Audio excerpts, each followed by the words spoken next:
Highlighting the best of Cyprus and the inspiring commitment to art and culture, Culturescope shines the spotlight on the natural beauty and sheer diversity of the island, its previously hidden gems, and the people who continue to make a positive contribution to Cyprus, both locally and abroad.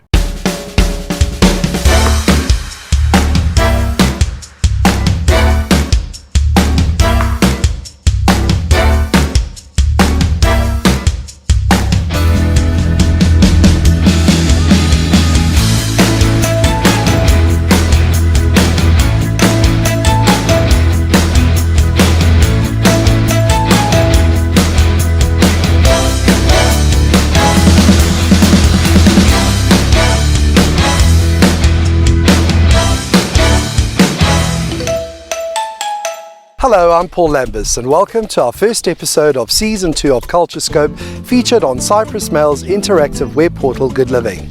Our location for this episode is Lemba, one of the oldest villages in Cyprus. Located in the Pafos district, this unique region of Cyprus is renowned for its prehistoric community and archaeological findings that testify to a history of tens of thousands of years. Built on a hill between two rivers, the Lemba cultural village overlooks a beautiful valley, renowned for its breathtaking views. Blessed with the beauty of nature's best palette, the scenery of Lemba unfolds across fragrant forests and distinctive plants that peep out amidst the natural terrain. The holy temple of Saint Stephanos is located to the west of the village and holds historical and artistic significance that testifies to nearly 2,000 years of Christian cultural life all around Cyprus. Founded by Stas Paraskos, the Cyprus College of Art in Lemba hosts a unique sculpture garden that was created by local and visiting artists of the college. Known as the Great Wall of Lemba, this popular tourist attraction is the reason why the settlement is today referred to as the cultural village of Cyprus. The innate hospitality of the inhabitants, natural beauty, coastal landscapes, and unique cultural heritage of Lemba are bound to transport you into a dreamlike journey in time and history.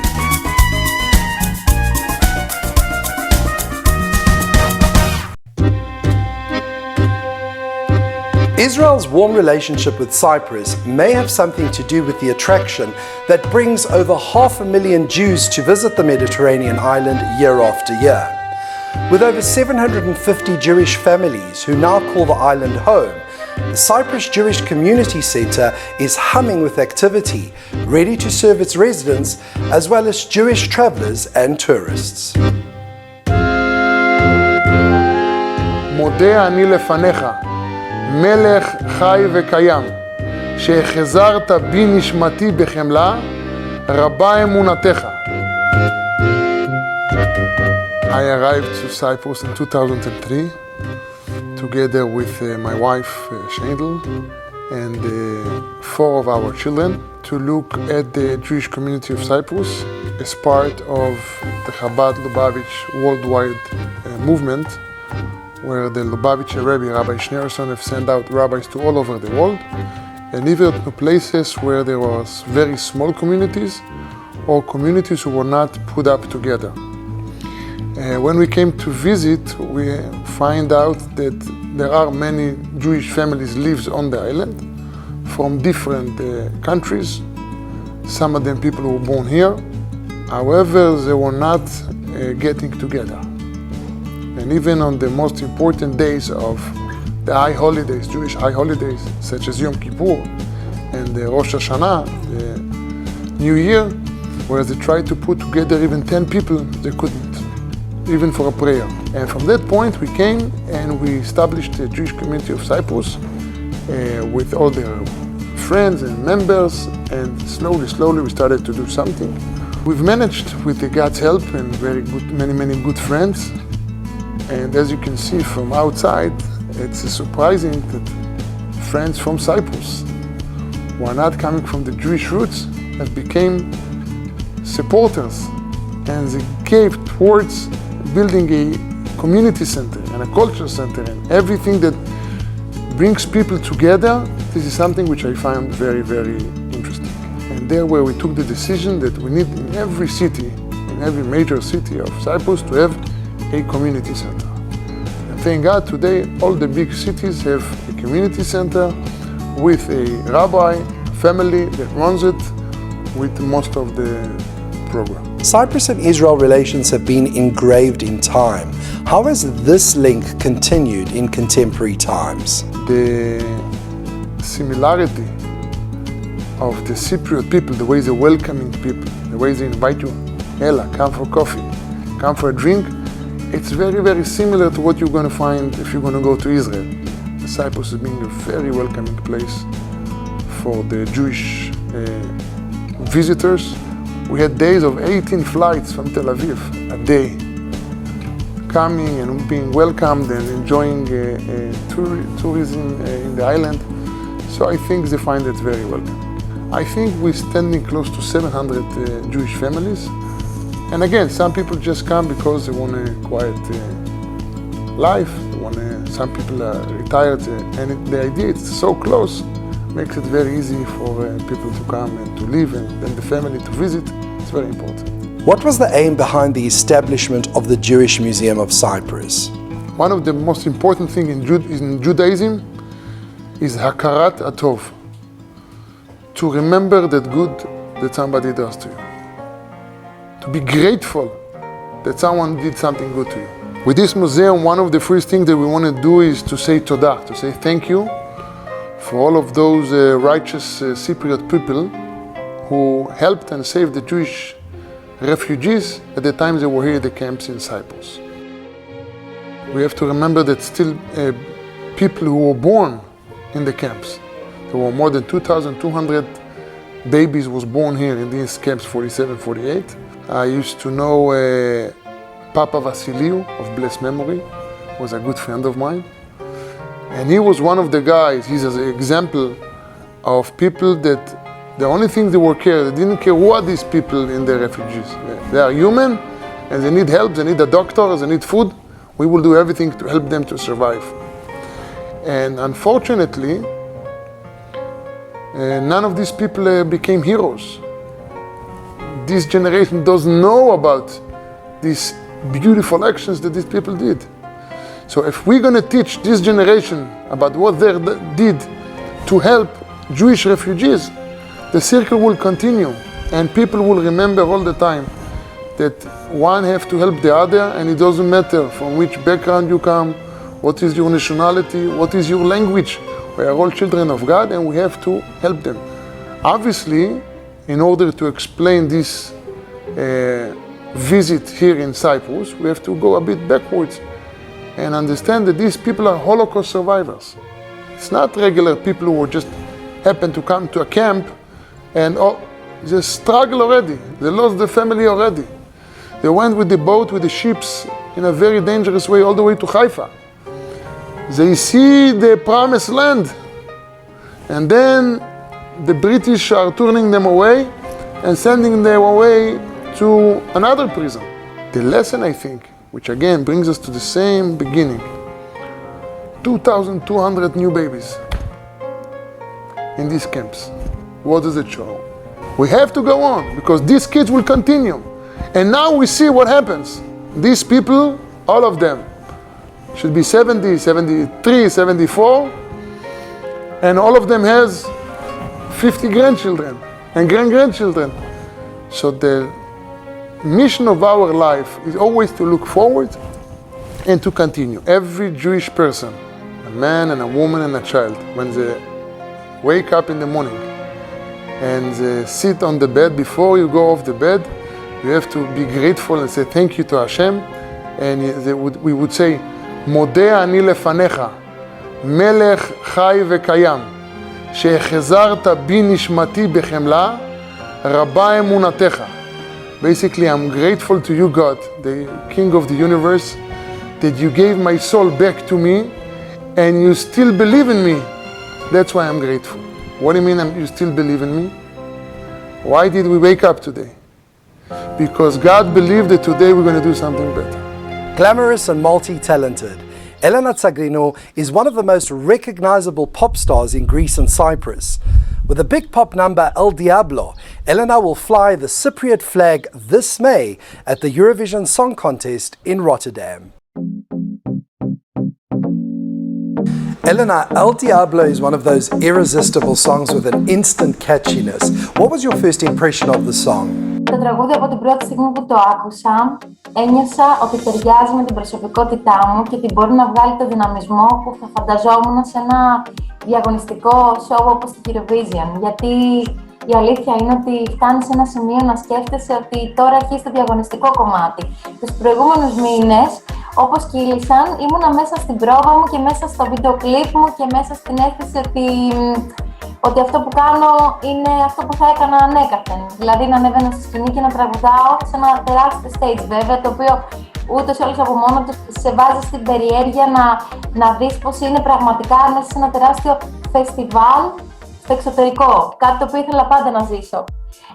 Από εκεί και πέρα, στο διαγωνιστικό κομμάτι της Eurovision, αισθάνομαι ότι μπαίνω για τα καλά στη διαδικασία τη διαγωνιστική, χωρίς να θέλω εγώ να το επιτείνω αυτό βέβαια, έχοντας τη στήριξη όλης της ομάδας μου που με βοηθάει καθημερινά να φτιάξω το πρόγραμμά μου για να πάμε όσο καλύτερα μπορούμε και δεν αφήνουμε τίποτα στην τύχη, να σου το πω και έτσι, γιατί αυτός ο τρόπος που δουλεύουμε βλέπω ότι φέρνει αποτελέσματα και θα το κρατήσω μέχρι το τέλος. Ας φτάσουμε την πρωτιά, γιατί όχι. Όντως η δεύτερη θέση με την Ελένη Φουρέιρα ήταν απίστευτη και πραγματικά πρέπει να κόπιασε πάρα πολύ για να φτάσει σε αυτό το επίπεδο και εκείνη και την έχω ως πρότυπο και εννοείται χαίρομαι που έχει ανέβει σε εκείνη τη θέση και μου δίνει τώρα αυτό το καλό πάτημα και θα ήθελα πολύ η Κύπρος να νικήσει τη Eurovision φέτος στο διαγωνισμό. Introduce us to the team behind El Diablo. Είμαι πραγματικά περήφανη και το εννοώ αυτό γιατί είναι η πρώτη φορά που δουλεύω επαγγελματικά σε τέτοιο βαθμό επαγγελματικότητας με ανθρώπους οι οποίοι είναι καταξιωμένοι και οι οποίοι έχουν και εκείνοι βάλει πάρα πολλά σημαντικά στοιχεία του χαρακτήρα τους σε αυτό που θα κάνω εγώ, γιατί μου έχουν δώσει το μάθημα, μου έχουν μάθει πολλά πράγματα ήδη με τη φωνητική, με το χορό, πολλές λεπτομέρειες που αυτοί οι άνθρωποι μου έχουν δώσει και φόντια. Λοιπόν, να σου πω την ομάδα μου. Είναι η Τσέλι Τζένινγκ, η χορογράφος μας, μία από τις καλύτερες για μένα χορογράφους σε Ελλάδα, Κύπρο και παγκοσμίως και είμαι περήφανη που την έχω μαζί μου. Το τραγούδι μου το έχουν γράψει καταξιωμένη παραγωγή ο Τόμας Στέγκαρτ, Τζίμι Τζόκερ, Λόρελ Μπάρκερ που είναι η δασκάλα φωνητικής μου και θα έχει κάνει και τα backing vocals στο act της Eurovision. Και μία από τις καλύτερες performer ever, η Όξα, η οποία μας δίνει το vibe του τραγουδιού που είναι αρκετά κάτσι και νομίζω ότι θα αντιπροσωπεύσει 100% αυτό που θα κάνουμε στη σκηνική μας παρουσία στη σκηνή. So, είμαστε όλοι έτοιμοι για κάτι πολύ δυνατό.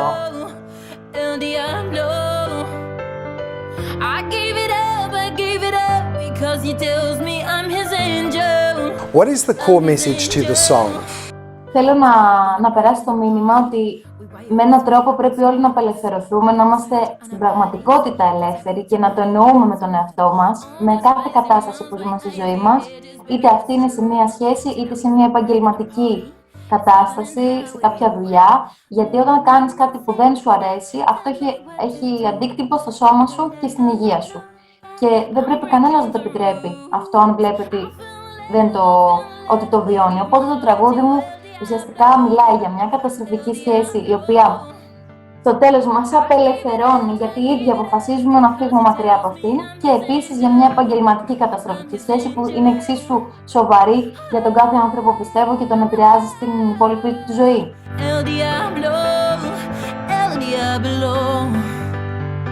Is there a personal motto that motivates you to get up in the morning? Είναι πάρα πολύ ωραία η ερώτησή σου και σκέφτομαι τελευταία το τραγούδι Let the Sunshine In. Ανοίγω το παράθυρο και βλέπω τον ήλιο όταν έχουμε ήλιο καλό καιρό και παίρνω δύναμη και σκέφτομαι ότι θα έρθει το καλοκαιράκι και γενικά εμένα μου φτιάχνει τη διάθεση ο ήλιος, η θάλασσα και η ατμόσφαιρα που έχουμε στην Ελλάδα και την Κύπρο που είναι πάντα να το πω θερμή, να το πω θετική, μου αρέσει αυτό. Δηλαδή προτιμώ αυτό παρά το ψυχρό κλίμα και το ίδιο και στους ανθρώπους. George Kallis is an award-winning Cypriot film composer with an impressive list of credits. Recipient of the Jerry Goldsmith Award and the International Film Music Critics Award, George Kallis' scores have gained him the reputation as one of the most prominent composers in Hollywood.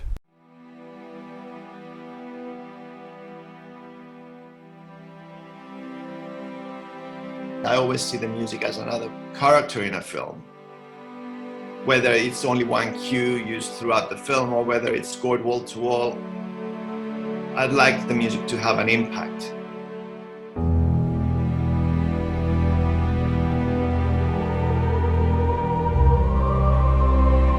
George, when did you start composing, and what or who were your early influences and passions?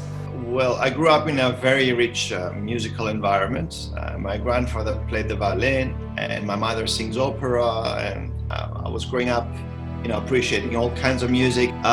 So in terms of my first compositions, I went to the English school in Nicosia, and our two drama teachers there, Mr. Eric Helicar and Maro Polidoro, saw a very early potential that I had in composition, and that gave me the opportunity to compose the music for the school's play 3 years in a row, and we won an award by the Ministry of Education too. So, that gave me a lot of confidence to pursue music further. And after that, I started songwriting. I entered some competitions. I wrote the song Porizin, which won the traditional music Cyprus competition, and the Eurovision Song Contest after that in 1999. And I went to study at Berkeley College of Music, the Royal College of Music in London. I took a class, 101 film scoring, and with a person who was basically the editor of very, very big films. He worked with Michael Kamen, and he based, after that class, I was convinced that this is what my path should be. The aspects of my character is I'm very, very self-critical. So I met a fantastic music supervisor and producer called Graham Walker. He has done The Talented Mr. Ripley, Sleepy Hollow, huge films. And he gave me the opportunity. He loved my music. I sent him my demo. He loved my music. He called me and says, I'm going to give you the opportunity to compose the music for this film if the director likes it, because other composers are also pitching for it. But the director chose me, and I composed a scene, and he loved the music, and then I scored the whole film.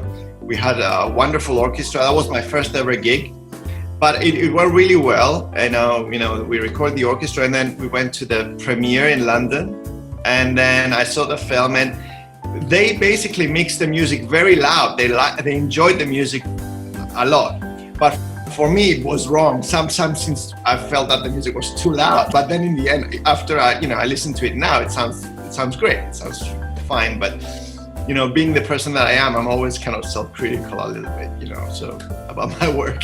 What do you personally consider incisive moments in your work or your career? Well, I think that the most prominent moment was, as mentioned before, and I'm repeating myself, meeting Graham, because that was the first step. I was working as a composer's assistant for 3-4 years, and you're always looking for that opportunity to grab, as you're starting your career, and then you have to be ready for it. And Graham coming and giving me that opportunity, I still had to kind of fight for it and obviously write great music to be able to start my career. But that was the first step. So I think that, and then 4 or 5 years ago, that was the second step when I started my collaboration with Walt Disney Pictures for the first time, because I think any composer's dream is to start your template looking at the Disney logo, and they do fantastic films, very innovative, direction. So, I'm doing the third film for them starting in a month's time. So I'm very, very grateful for that. The relationship between music and cinema has become increasingly important. How do you see this relationship yourself, and how far do you feel music relates to other senses than hearing alone? For every composer, all your different hearings that you had throughout the years somehow get kind of embedded in at the back of your brain. So once you're ready to start scoring a scene, there's different influences that somehow, I don't know, magically appear, between the brain and the fingers that you're kind of improvising, that creates, this magic that we call music. I focus on thematic music. I love melody. I think melody is king, in everything. So, I try and make the music and the score very prominent. I always see the music as another character in a film. Whether it's only one cue used throughout the film or whether it's like scored wall to wall, I'd like the music to have an impact. How have you found the industry in Los Angeles, and have you found support from the Greek community there? I mean, in general, I think funny enough, the industry, or the business, as some people call it here in LA, is much smaller than one would think. I mean, I got introduced to filmmakers by people that I never met just because they worked on a project that I worked on, and it might have been an assistant director or an assistant lighting guy, that I never met. And, so it's actually smaller than we think. And definitely there's a wonderful Greek community here in LA. A couple of years ago, I worked on a wonderful film called Kallis of Freedom. And the story was written by myriad and executive produced by Jim Metropoulos, who are Greeks based here. So, it's wonderful to be able to come together and create, music and film together. If I would describe it in one word, it would be, music is the soul of a film. I think there's also a saying by Steven Spielberg that he said that his films without John Williams' music would be a corpse, because there's no much emotional aspects without the music. Natalia Kardash is one of the most active women of the Russian community in Cyprus. As a media persona and director of a consortium of companies working with and for the Russian community in Cyprus, Natalia has been a key player in introducing Cyprus's unique business opportunities to foreigners. Natalia, take us back to the beginning. What inspired you to set foot in Cyprus? It was by accident. There was a suggestion from doctors that we need to change climate. It didn't suit to our daughter. And Cyprus was one of the options. So when I came here, when I came to Limassol, it looked like the place I know. My native town is Anapa in Russia, on the Black Sea. So we stayed because the climate was okay. And actually I did not regret. I was lucky enough to come to Cyprus at the times when people welcomed foreigners and there were no political issue in this. There were human relationships. So I immediately had a few good friends, Cypriots, who helped me through the way. And in addition to that, my work. That was an interesting time when I was trying to mix and match both cultures and to find my place there. So now, after 21 years, I can say that I found it.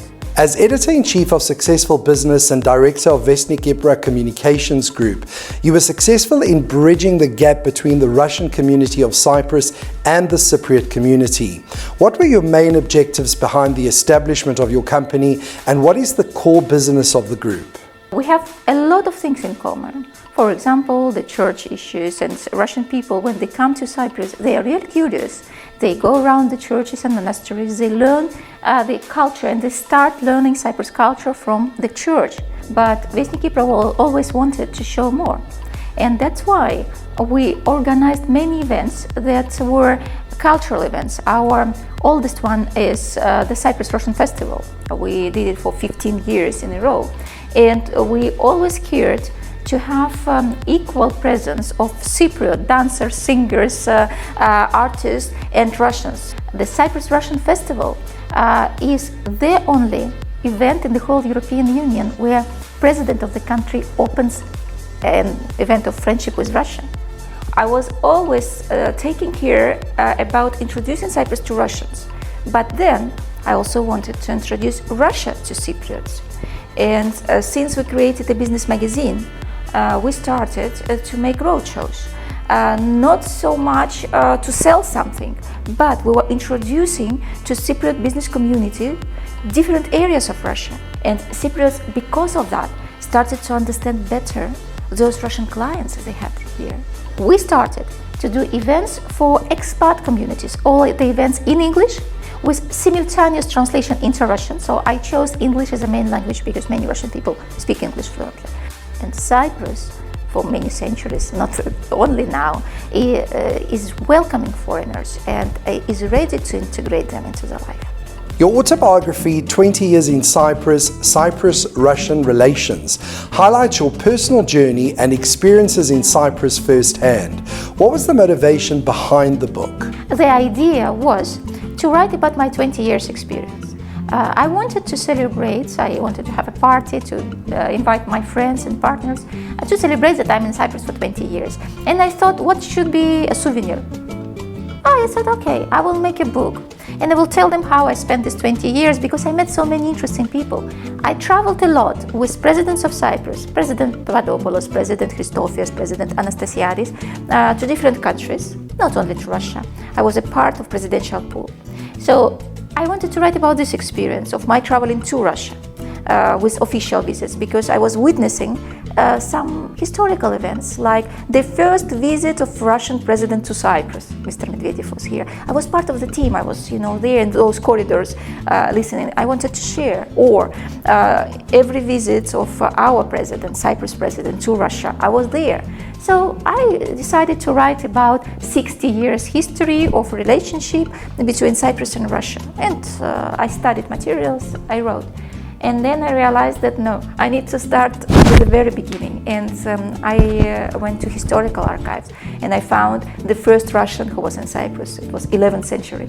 And the first Cypriot who went to Russia. So the book covered the history of Cyprus-Russian relationship from the first Russian monk who visited Cyprus and the first Cypriot person who visited Russia up to date. And it was interesting. I was excited myself. And instead of writing a book about Natalia Kardash, I would write. I wrote a book about Cyprus-Russian relationship, focusing on these 20 years where I was witnessing, because it's important. If I'm not going to speak out, nobody will know. I like finding solutions for the problems that seems to be unsolvable. The problems that seems to be so difficult that nobody cares or dares to take care of them. And that's why I can say that if we speak about motto, my life is all about solving the problems. And when I solve it, I feel so proud, I have much energy, and I'm ready for the next challenge. So challenge to challenge, otherwise the life would not be so interesting. Prince Philip, Queen Elizabeth's late husband, helped modernise the monarchy and steer the British royal family through repeated crises during 7 decades of service. As the longest-serving consort, the Duke of Edinburgh, as he was officially known, was the one key figure the Queen could trust and turn to. Prince Philip of Greece and Denmark was born on the island of Corfu in 1921, but had a difficult childhood. He was only 18 months old when his family were forced to flee their home after a military coup meant it was no longer safe to stay in Greece. The family were effectively homeless, but eventually settled in Paris, where they rented a house from a relative. When Philip was 8 years old, his mother was diagnosed with paranoid schizophrenia. With his parents separated, he moved around boarding schools in Britain, eventually settling at Gordonston in Scotland. Many argued it was his school days that would shape Philip into the man he became, with its emphasis on great outdoors and teamwork. While his military career was at times forgotten or overlooked, it was, however, eventful. When the Second World War broke out, Philip was first sent to the Indian Ocean and then to the Mediterranean. As an officer in the Mediterranean fleet, Cyprus was familiar to him, and this period of his career was central to his existence. In 1942, he was promoted to lieutenant at just 21. His marriage would really place him at the center of national life. It was before the war started, while he was training with the Navy, that he would meet his future wife. During a royal visit, he was asked to escort King George VI and his wife and 2 daughters, including Princess Elizabeth. The couple stayed in touch during the war by writing letters. While Philip in subsequent years was seen as a loyal and supportive husband, early on some were uncertain about their relationship and did not believe that he was the best match for the princess. In 1947, the wedding of Princess Elizabeth and Philip Mountbatten took place on the 20th of November at Westminster Abbey in London.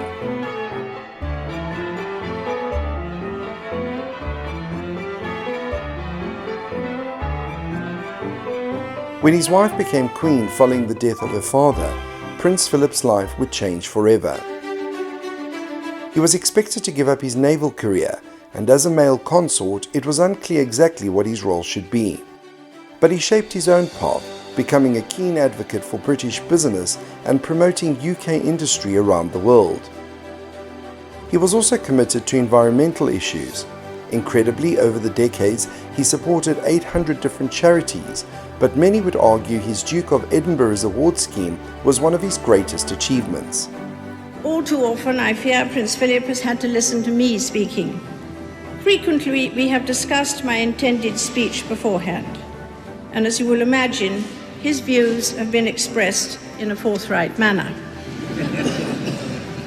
He is someone who doesn't take easily to compliments, but he has quite simply been my strength and stay all these years. The 1990s, however, were difficult times for the couple as they saw their children being divorced and had to deal with the backlash after the death of Princess Diana.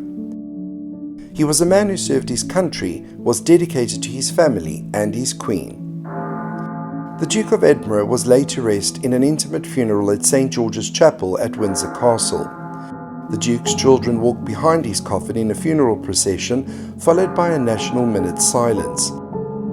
More than 730 members of the armed forces took part in the event, but there was a limit of 30 mourners inside St. George's Chapel under coronavirus rules.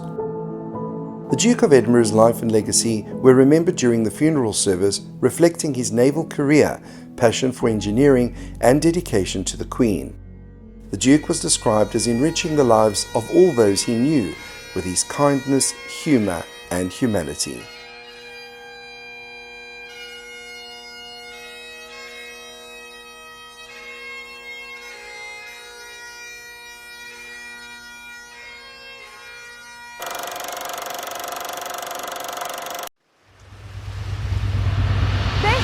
Cyprus, an island so beautiful that Greek mythology has made it the birthplace of Aphrodite.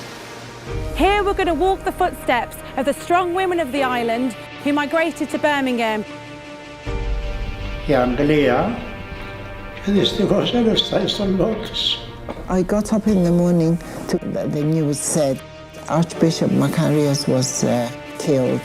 There has never been a time when British sovereignty over Cyprus was more vital.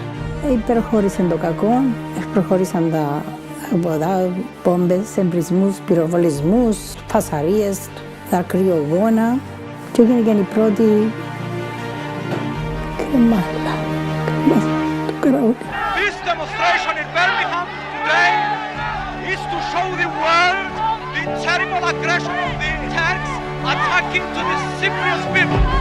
But Nikos, what inspired you to produce a documentary on the mass migration of Cypriots to the UK? With my job, I work on funding bids for different communities in Birmingham, where we're living at the moment. And I've put a lot of money down for different communities, Pakistanis, Asian, Bangladesh, to do migration stories, to do cooking books, to do all sorts of stuff to celebrate their diaspora. And at one point I just thought, why isn't anyone doing this for us? And when I was interviewing people, especially couples, they weren't letting the women talk. You know, and I found that very difficult because I thought there was a story hiding there. So I decided to go back to the lottery, the Heritage Lottery, who funded me originally, and tell them that I need to do an independent story on women, Greek Cypriot women. And I want to do it in a documentary format. I did a book as well to accompany the documentary. And I was granted the money. And then I called it the Queens of Amathus. I was always aware that we lost our home to the invasion. I was always aware that my parents never wanted to be here. And they set themselves up here by accident. I was always aware of that, but I was never aware of the detail and the pain. During the making of the film, were there any moments that helped increase your own understanding of the war? You know, in 1974, there's a build-up. You know, if you don't understand the build-up to get to that point, then you don't understand the mechanics of it. So I did from the Second World War, post 1974. So what I did, I had three main queens. I had Queen of the Second World War, a Queen of Eoga and Independence, and I had a Queen of 1974. And then I had other queens that would complement them 3 eras. And that's how I did the structure of the documentary. When I did my documentary, I noticed that we were abandoned from all angles, where the people of Elena wanted to help. You know, there's people that were here, there's people that have died, you know, for Gibraltar, we understand that, but Elena as a whole didn't do us any favors. Turkey intervened and completely ruined the show. So the victims here, if you want to talk about human suffering, are the people from Cyprus. What do you see as the most important lessons learned from these women's sacrifices? I did my own premiere, and it was the community that came at large, but I've connected in Birmingham. So it was multicultural, the people that came to the premiere, black tie event, really, really well received. And then when I went to the Birmingham premiere for the festival, there was, the only Greek people there was just me and Christina, the presenter, but there was filmmakers there, etc. And it was so well received. And then we had like a question and answer session. And there was like Pakistanis, Asians, black community, everyone was there asking questions. And one black woman, she says to me, you know what, that could have been my grandmother. Yeah, she says to me, you've got so many universal messages in that documentary, right, that have touched the heart of everyone in this room as a person that comes from a migrant background. You know, and that was an achievement for me. Το ράδιο και αυτά, ότι έγινε η σχολή από τους Τούρκους.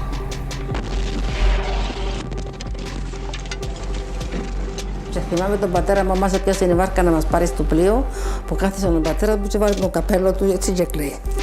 Και περάσαν 14 χρόνια από πίσω και είπα τον πατέρα μου πεθαμένο. Do you feel proud? I am, yes. The Cypriots are survivors, aren't they? These are the Queens of Amathus.